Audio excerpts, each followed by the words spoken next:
So what do you fear? What are you afraid of?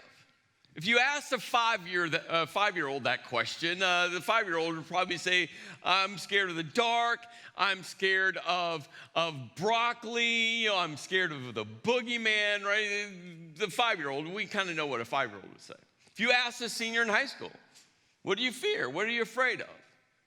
Right? The senior in high school would give you a list of what they're afraid of. If you ask a new mom, hey, well, what are you afraid of? What do you fear, right? How would she respond if you're newly married and someone asks you that question? What do you fear, right? There's a set of responses. If you're close to retirement, what do you fear, right? Here's the thing we all get, no matter how old we are, we all get that, well, we all get this emotion of fear, don't we? And fear is an interesting emotion.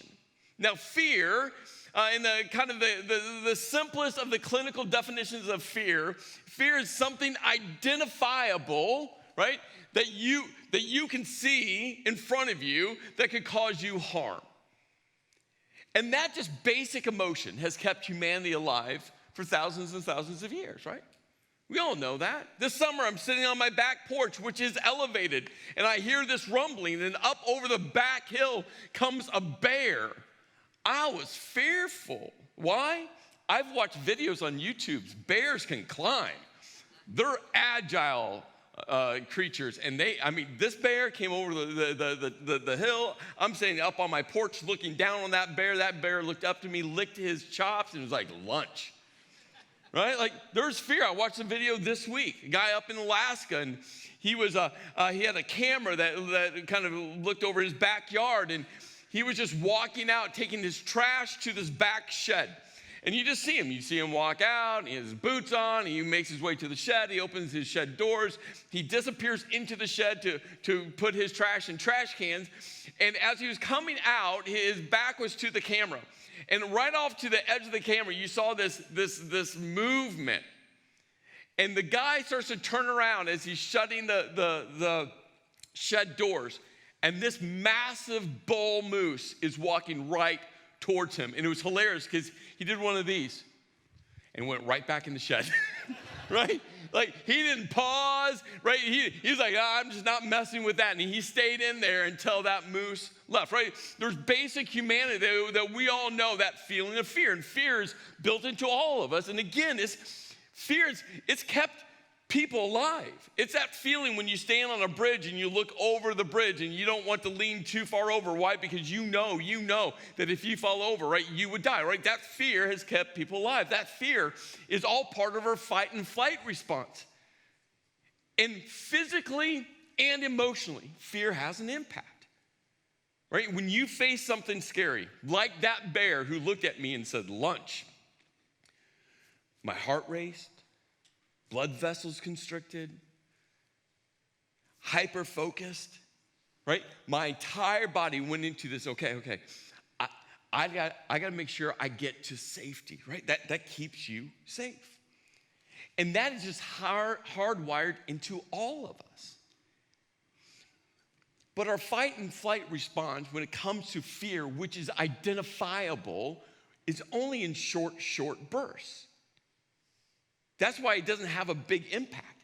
It happens, it hits, we see that identifiable object that gets us fearful, right? And it creates a response, and then once it's over, it's done. But what's interesting is mankind has grown. All of our identifiable fears are pretty small, aren't they? When we think about it over the course of time. But now, well, there's a cousin to fear. And that cousin is anxiety. And the simplistic definition of anxiety, well, it's just the opposite of fear. Fear is an identifiable object, right, that makes you fearful. But anxiety is an unidentifiable object, right? It's something that you're like, it might be there. But anxiety has the same physical and emotional response as fear. Anxiety has the same response. And anxiety can be summed up, if not all, most, of all of our worry, our anxiety is summed up in this two-word phrase, this two-word question. What if? What if? Isn't that our worry, our anxiety? What if? What if she doesn't like me? What if he doesn't like me? What if she leaves me? What if he leaves me? What if the medical report comes back? What if financially I can't make it next month, the month after? What if my paycheck doesn't equal? What if the bills come in? What if my company closes down? What if I change jobs? What if that relationship ends? What if? Think about all the what ifs. Think about all the what ifs. What ifs are consuming your thought process right now? What was the what if right when you woke up this morning? Maybe you're brushing your teeth and mentally all you're thinking about the what if. You know your what if. Driving to church, whatever campus you're driving to. What if just consumed your thinking? Maybe someone looked at you and said, hey, what are you thinking about? And you're like, oh, nothing. I was just thinking, nothing. But you know what you're thinking about. Right before you logged in online, you're sitting there, reading something, looking at something. And the what if is just consuming your mind. And remember, what if has the same impact as that bear that looked at me and said lunch. Same impact. The difference is when we encounter identifiable fear, right, it hits and then it stops. But what ifs consume our thinking daily, hourly, by the minute, by the second.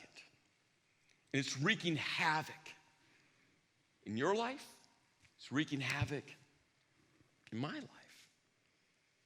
Last week we answered this question. Who or what is the biggest obstacle in your path? And we simply answered it by saying you are. That you're the biggest obstacle in your path. I'm the biggest obstacle in my path.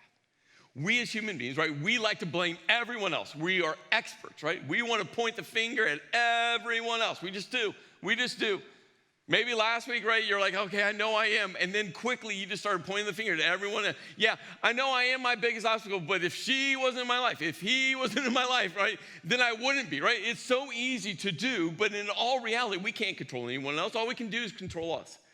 And that's especially the case for this emotion, this worry, this anxiety, that we have to realize that we are our own worst enemy, especially when it comes to this. Because no one else is thinking for us, are they? No one else can control our thoughts, can they? And Jesus understood this. Jesus completely understood that fear, worry, anxiety would have the greatest impact on individual people's lives. It's why Jesus over and over and over again came back to this one subject matter. Over and over again, not only did he teach about it, he actually kind of created scenarios so he could teach more about it. At the very beginning of his public ministry, Matthew records for us Jesus' longest teaching, Matthew 5, chapters 5, 6, and 7. And in this really lengthy sermon where Jesus hits on these big issues, one of those issues is all around worry. And Jesus simply says, do not worry, which, on the surface, like, yeah, we shouldn't worry, but guess what we all do? We all worry. We all are consumed with the what ifs of tomorrow, aren't we? And Jesus just says, don't worry. And then he's going to set up a framework around what he means by do not worry. He asks a question. He goes, can any one of you, by worrying, add a single hour to your life? And all of us would say, yeah, this is impossible. No, we could never add a single hour to our life. In fact, worrying, the what ifs of tomorrow, right? Worrying actually shortens lifespans because of the impact, emotionally and physically, that worry, anxiety has on our physical bodies. He goes on and he goes, therefore, do not worry about tomorrow, for tomorrow will worry about itself. Each day has enough trouble of its own. That are what ifs. All of our what ifs, right? When we think about the what ifs, that the worry that surrounds those what ifs, the worry, actually begins to thrive as we focus in on all the what ifs of tomorrow. That the breeding ground for worry is all of our what ifs. All of our what ifs. And those, not only can they add an hour onto our lives, which they can't. Actually, worry and anxiety shortens all of our life spans. And so as we're looking at this series, All In, how to have the best year ever, Jesus said, hey, focus on today. Focus on today. Every time your mind wants to lead to a worry of tomorrow, you got to bring it back to today.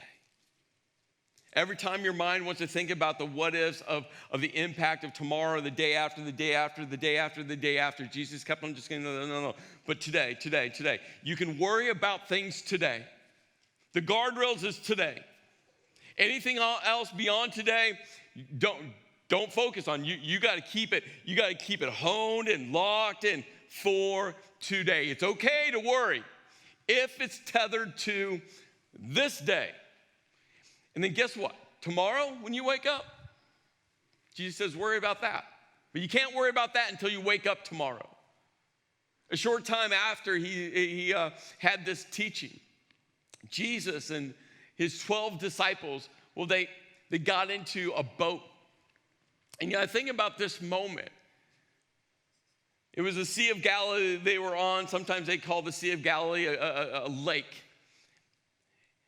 And Jesus grabs the 12 that he had handpicked, and he's like, hey, we're going to go out on the lake. Some of the disciples were avid fishermen. They'd grown up fishing on this lake. They'd grown up sailing on this lake. Some of them, this is all they knew. And Jesus grabs them, and I think it's interesting that Matthew, who's telling us the story, Matthew is one of the disciples. So Matthew was there. Now, Matthew's telling the story years later, but again, remember, he lived through this moment. If you grew up in church, you know where this story's going. If you grew up in church, you know the ending of the story. So I'm just going to ask you for the next few minutes, just don't relegate this story to a children's story, because I think it does such a great disservice to this moment. So they're all in a boat together, and Matthew tells us that this furious storm, this great mighty storm, rises up. Picture this moment. They're in the middle of this great lake, and the waves are crashing over the boat. They're in the middle of this great lake, and the winds are howling. The rain is coming in sideways. It's pelting the side of their face. They're in this boat, and they could hear the wood of the boat creak, and they're thinking to themselves, will this wood hold together? Will this boat hold together? They're trying to find the shore on the horizon, and they can't even see it because of the rain and the wind. They're trying to make their way to the direction where they think the shore is, but the boat's not making any ground because, again, it's just getting beaten by the waves. They're in the midst of a terrifying moment. I don't know if you've ever been on a lake during a storm like that. I have. My brother-in-law grew up having boats, and all of his adult life he had boats, and we were living in Vegas, and Troy and my sister and Michelle and their whole family came for vacation. He brought his boat, and I was so excited. And we went out on Lake Mead in Vegas, and it was a beautiful day. Sun was out. It is Vegas. It's sunny most of the time, just like Pennsylvania, sunny most of the time.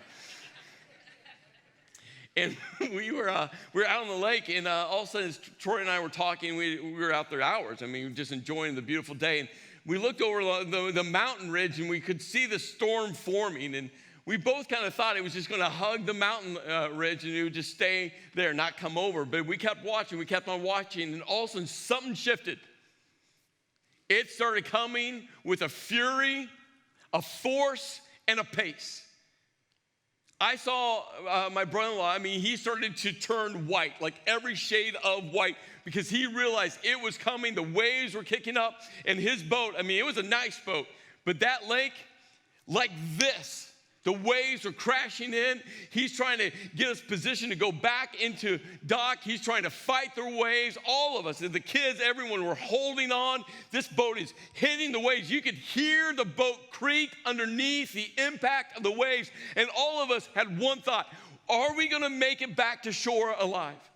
I will never forget, we made it back, and we got out of that boat, and I'm on dry ground. I'm like, oh, I love dry ground. Right? It's one of those moments. And the disciples, some who were seasoned fishermen, terrified. And what was Jesus doing? He was sleeping. Sleeping. Now, I don't know if this was like snoring sleeping. Some of you are married to the snoring sleeping person. I don't know if he was like completely out. I don't know if he was taking a little cat nap. I kind of think, and you can't find this in the text, but I think, or I wonder, maybe that's a better way. I wonder if Jesus wasn't just kind of like faking it, right? Like, I'm just going to keep my eyes closed and act like I'm sleeping. Matthew tells us he was sleeping. And the disciples come to Jesus, and they woke him and said, Lord, save us. Save us. Seasoned fishermen, save us. We're going to drown. Our life is going to end. It's all going to come crashing, and like, Jesus, you got to do something. And then Jesus asked one of the most ridiculous questions. You of little faith, why are you so afraid? I think Matthew kind of looked at Peter. Peter looked over at John. They all kind of made eye contact and said, seriously, Jesus?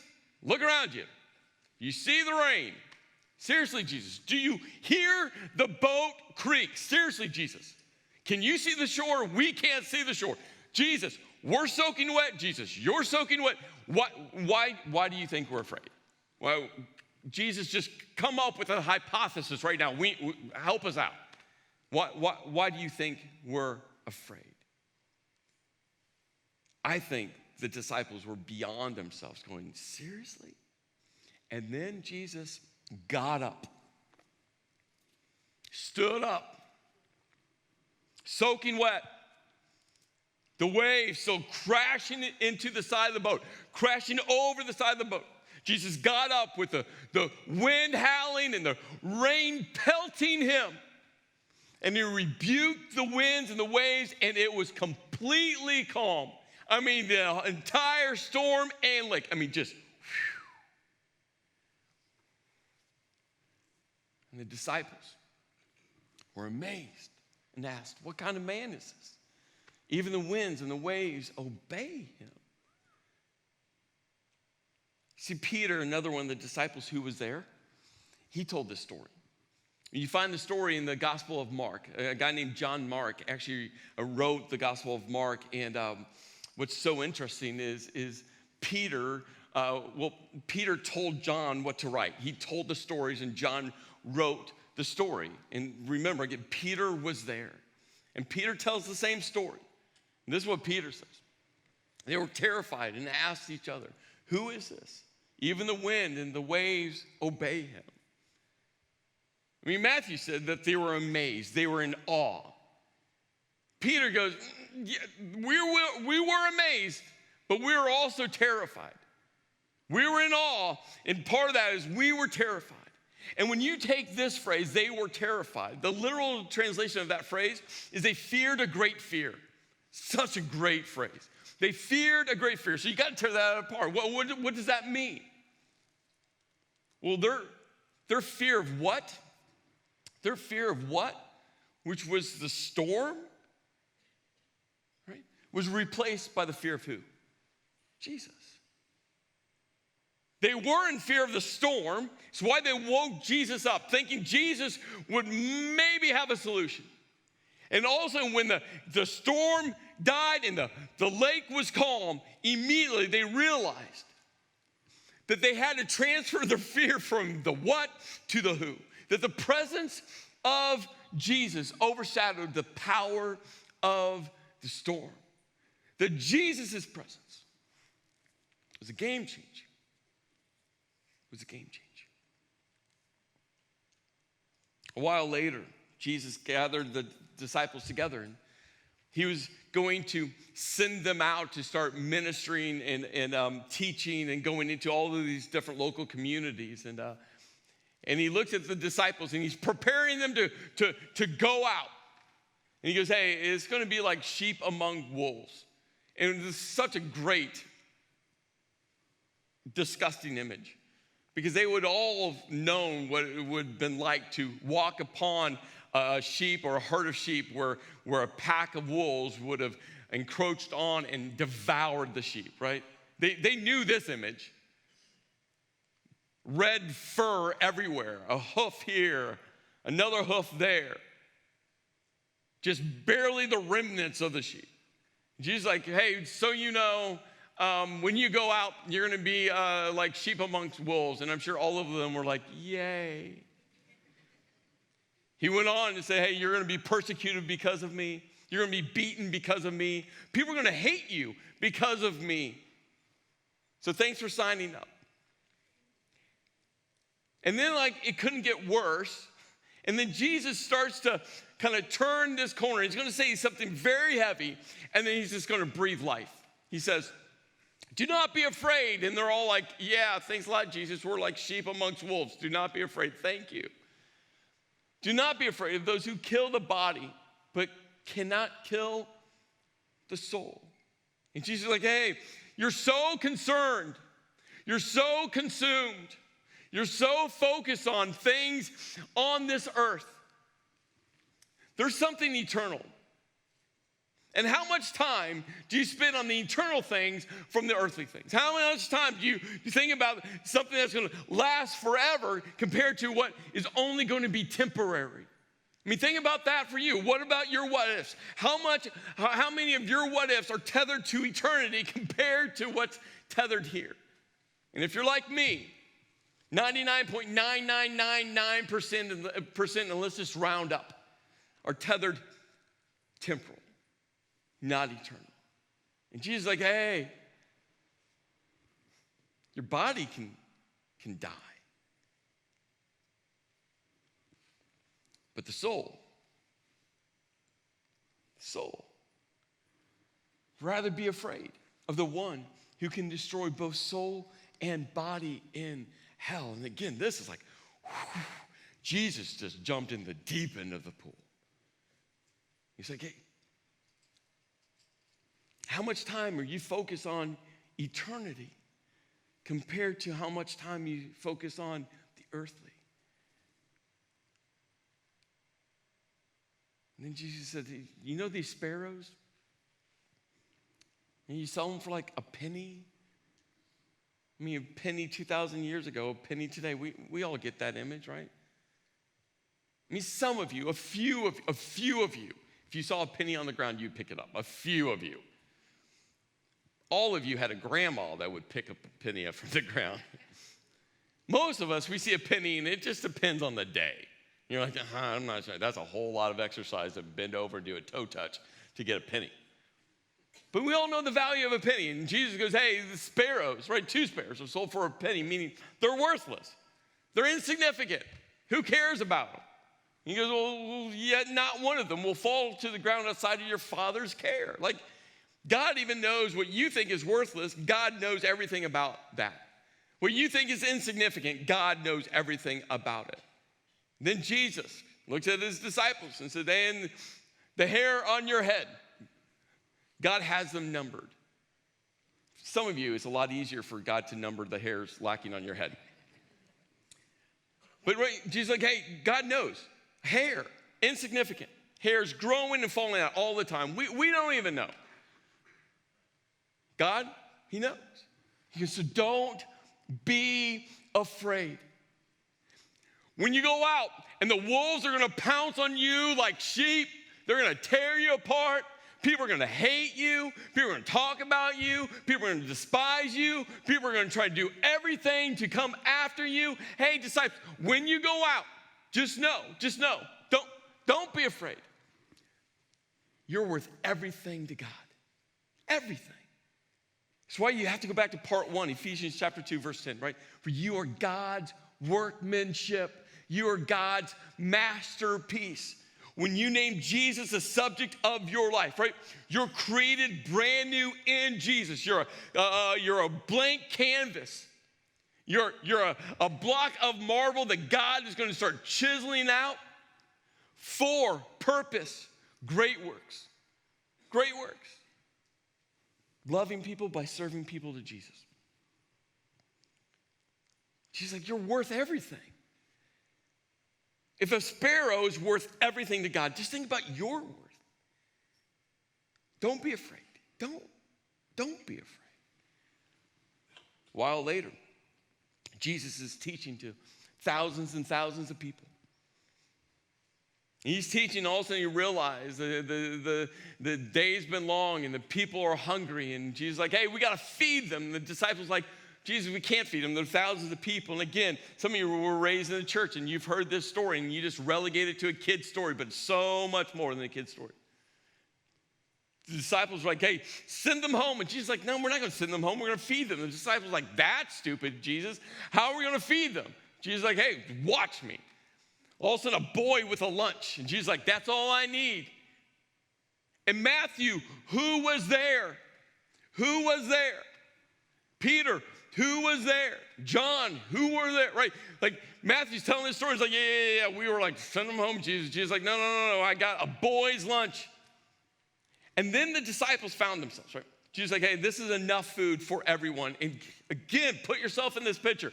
They're all sitting there going, Jesus, one boy's lunch, thousands of people. One boy's lunch, thousands of people. And Jesus said, go feed people.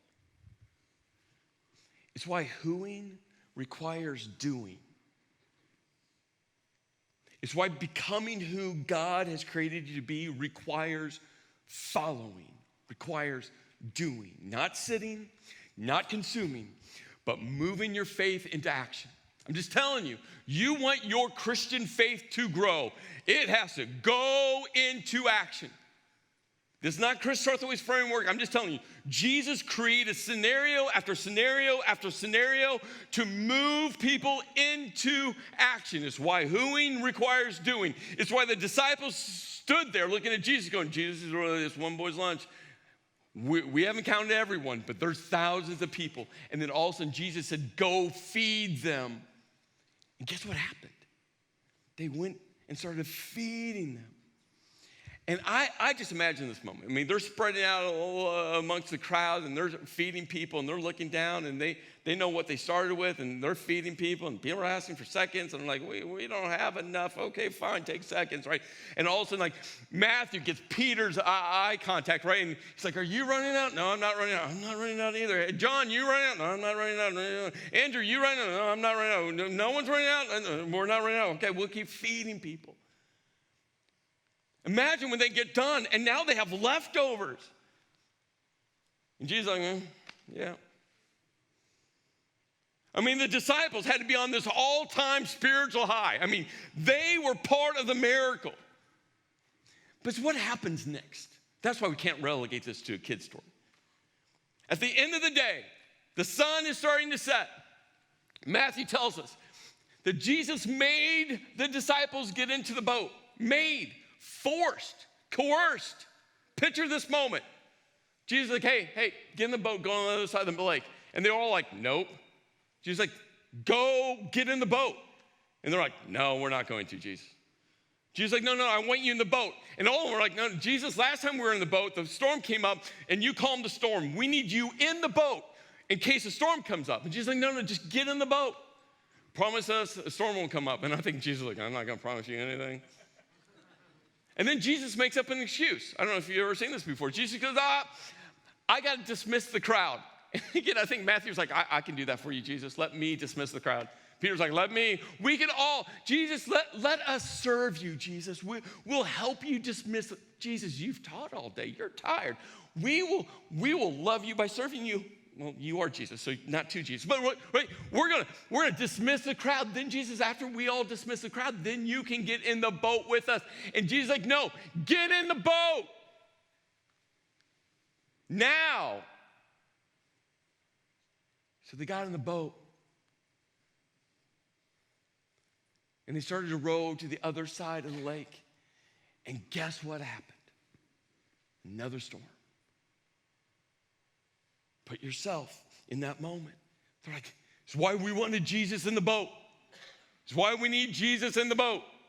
Now Jesus isn't in the boat. And now what are we going to do?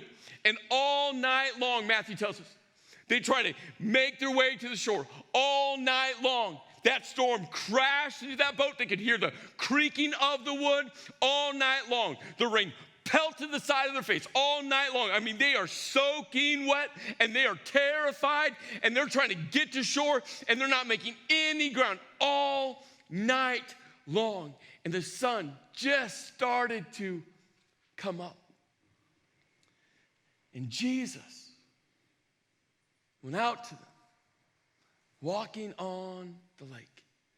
And when the disciples, who again, Matthew is one of them, saw him walking on the lake, they were terrified. And they screamed out, it's a ghost. It's a ghost. Now, I get that the storm is raging. I get that maybe it was hard to see, but here's the thing we all know. The more you know someone, right, you just know how they walk. If you're married to someone, you see that person at a distance, you can just tell if that's your husband or wife, right? Your kids, see them at a distance, you can tell. Best friend, you can tell. A parent, like I'll never forget, my dad just had a certain walk, a certain gait to his walk. I could see my dad coming from, such a long distance. I just knew it was my dad. I could just tell. The disciples knew Jesus. But in this moment of panic and fear, all they could get out was, it's a ghost. And Jesus immediately said to them, take courage. It is I. Don't be afraid. Don't be afraid.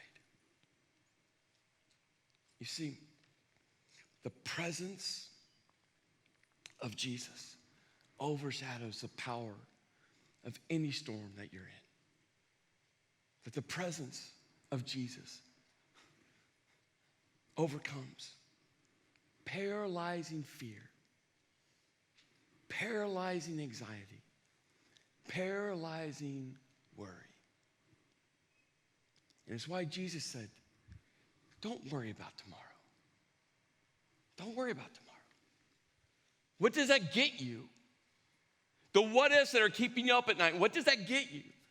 The what ifs that consume your mind as you're taking a shower first thing in the morning. The what ifs that consume your mind as you're driving to work. The what ifs in your mind as you sit at home. The what ifs in your mind, can it add an hour to your day? Jesus is like, no. Worry about today.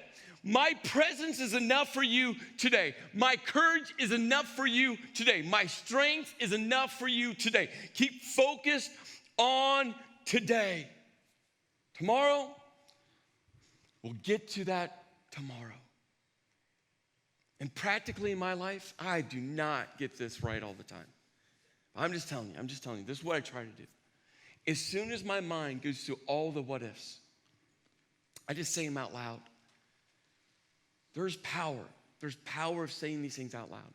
To get those swirling thoughts out of your brain and into open space.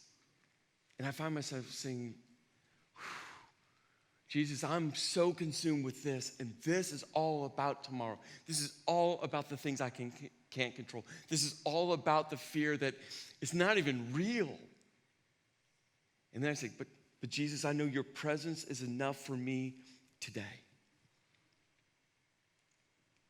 Jesus, I can't control, but today what I can is knowing that your courage and your strength and your presence is enough for me today.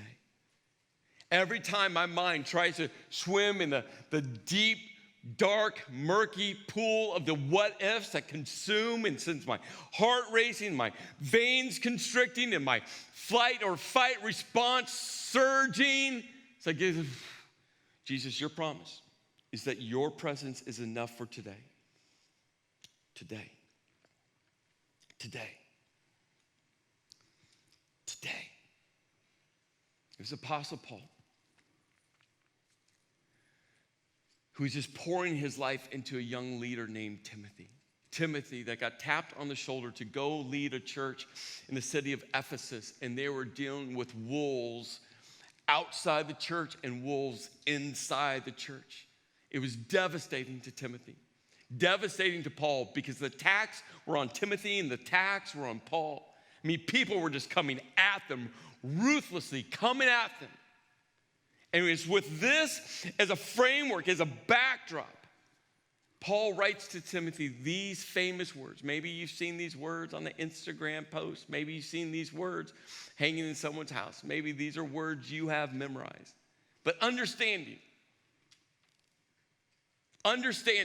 what Timothy was facing within the church in Ephesus, what Paul was being attacked with, within the church, outside the church, Paul says to Timothy, for God has not given us, Timothy, us, both of you, God has not given us a spirit of fear and timidity, but a spirit of power and love and self-discipline. Timothy, we're being attacked.